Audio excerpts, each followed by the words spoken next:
Hey guys, welcome back to Ride JBI. I'm JB. Today we're out at Glen Helen Raceway. We're going to do some continuous testing on the 2025 Honda CRF450R. Today we're working with Dennis Stapleton.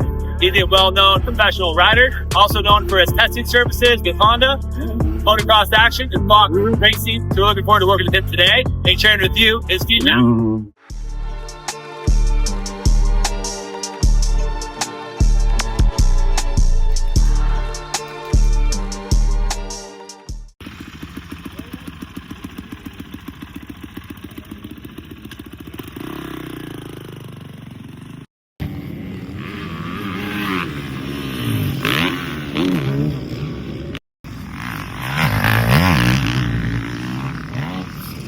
Yeah, and then work our way back up. Yeah. So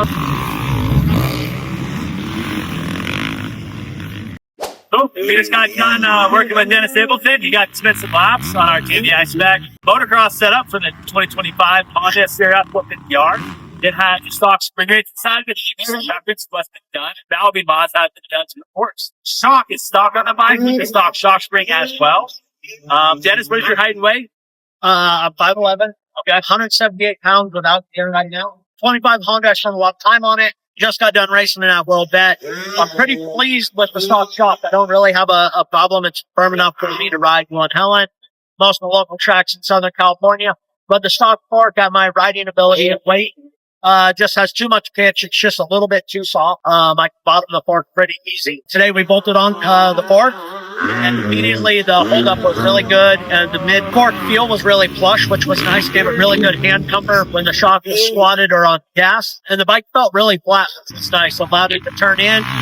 You could kind of create your own lines out here.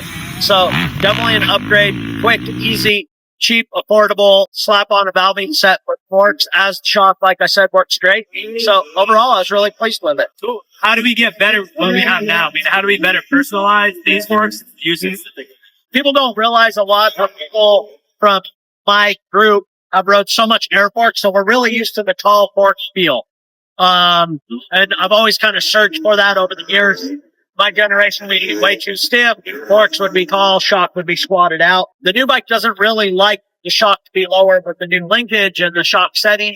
I do like the crust of the fork to have some hold up. So for me, I would run a slimmer spring rate, just to get the fork not to dip so much under brake, and have a Glen Helen's on a hill, which people don't realize.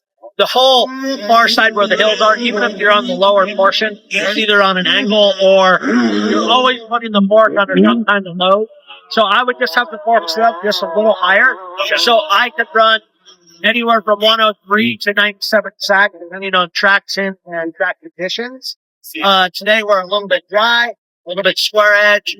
So we're the 103, 104 range. If it's a little bit more tacky and you can spin the rear wheel and pull the shock down, I go closer to 100 on the new bike. Just getting the fork and shock balance depending on where I want the sack. And having a fork where I could fluctuate from 2 mil to flush at Glen Helen, as I never run the forks at Glen Helen at the 5 mil mark.